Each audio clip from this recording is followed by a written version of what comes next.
Montana's Ratanapakdi is grieving for her father, an always gentle soul. Happy birthday, dear Grandpa. Her dad, Vichar, moved from Thailand to San Francisco to help his daughter and son-in-law, Eric, take care of their two sons. It wasn't long before the whole neighborhood fell in love with Grandpa. Grandpa always friendly, all the neighbor. Grandpa always teaching us about forgiveness. All the neighbor remember him and he's smiling. But this is the video no daughter wants to see. Surveillance cameras capturing the moment her 84-year-old dad was attacked and violently knocked to the ground on a morning walk. It's a painful. I don't want to see it. It's a broken heart.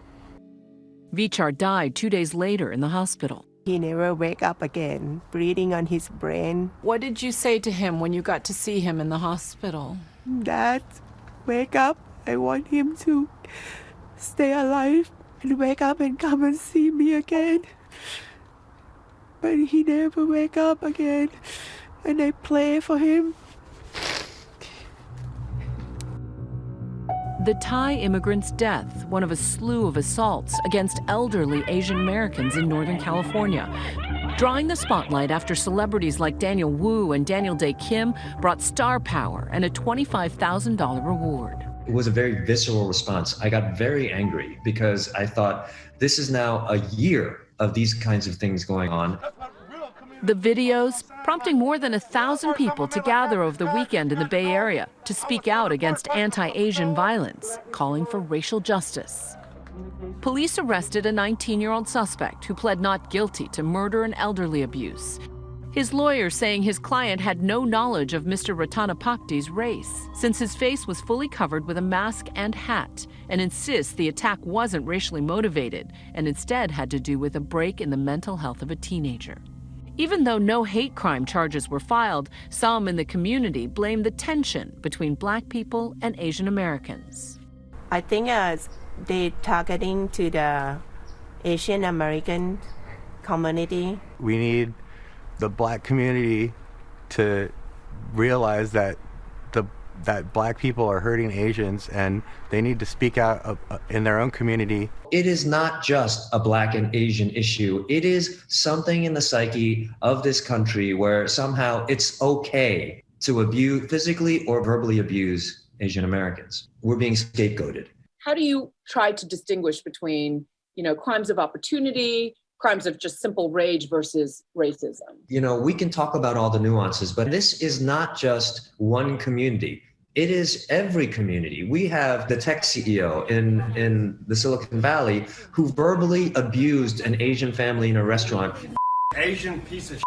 Oh my God. And then we have Torrance Karen. Go back to whatever Asian country you belong in. Thank you for coming through. Community leader Dr. Connie Won says it's clear Asians are being scapegoated and blamed for the pandemic. When the previous administration said things publicly, like the Wuhan virus, The China flu. The China virus. The plague from China. We have to be accurate. unapologetically, he helped to stoke the fires of anti-Asian violence against our communities. Stop AAPI Hate began collecting more than 2,800 reports nationwide of anti-Asian hate between March and December. The NYPD reporting a nearly 2,000% increase in Asian American hate crimes last year.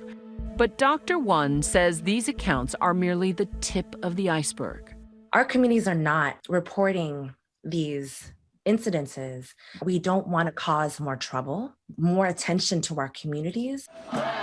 In this moment, with calls for racial justice echoing, a broader conversation is taking shape. Historically, there have been tensions between the African American and Asian American communities, but George Floyd galvanized the two communities in a way that I'd never seen before. I'd never seen more Asian Americans standing up in support of Black Lives Matter, myself included. And so I'm hoping that that momentum carries over into these cases, because it really ultimately is about a collective, unified response to injustice. Historically, Black and Asian Americans have come into conflict in big cities, perhaps most dramatically during the unrest in Los Angeles following the Rodney King verdict. A riot sparked by what was felt to be an unjust verdict for a Black man also became an economic war against Koreans. In what ways have Blacks been pitted against Asians? White America tends to privilege Asians and Asian Americans in ways that they do not our Black and Latinx community members. So it is about the model minority myth, which is that our communities are excelling. Crazy Rich Asians, the Bling Empire. Putting more diamonds in her? Treasure. Those are not the real life depictions of what our communities really look like. Just landed in San Francisco and I'm gonna hit the ground running. Will Lex Ham is part of the generation helping to move that momentum forward.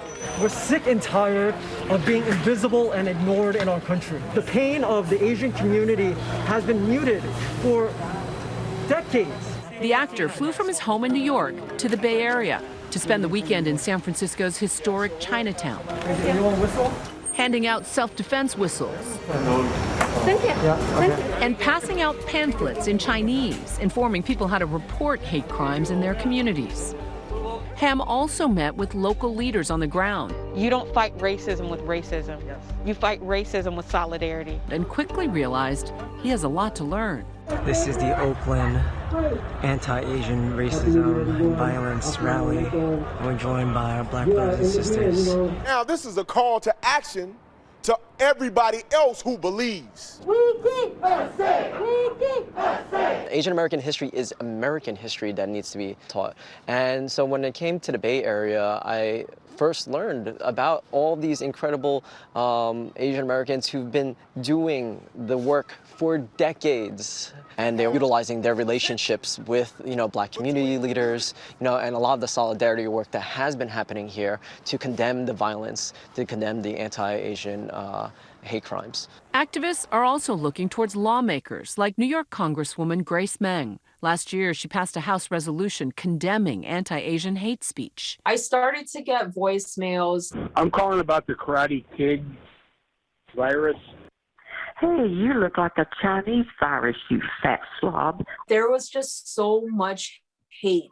And even though I and so many Asian Americans were born and raised in the United States of America, there are always instances where we are made to feel that we are foreigners. It's like when you're shouting in the wilderness, our people are getting attacked, our people are getting harassed, spat on, beat up, slashed. Please somebody pay attention. Please, notice us.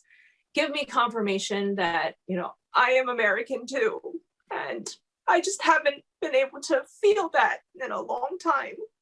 I know you have children. I'm a mom too. What do you say to them? I said, look, this is what's going on.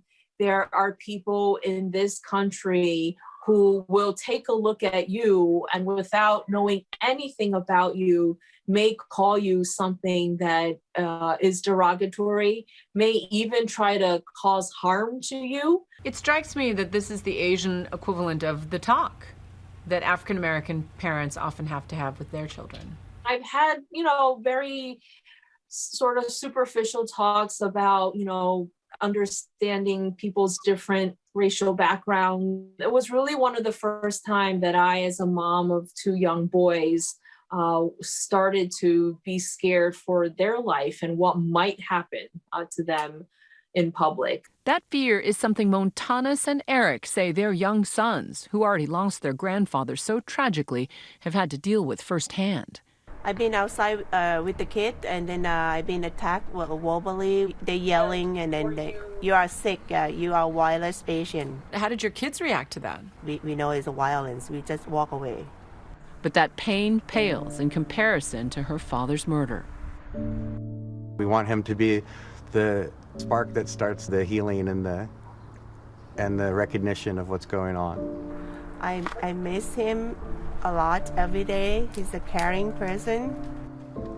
We can't believe this happened.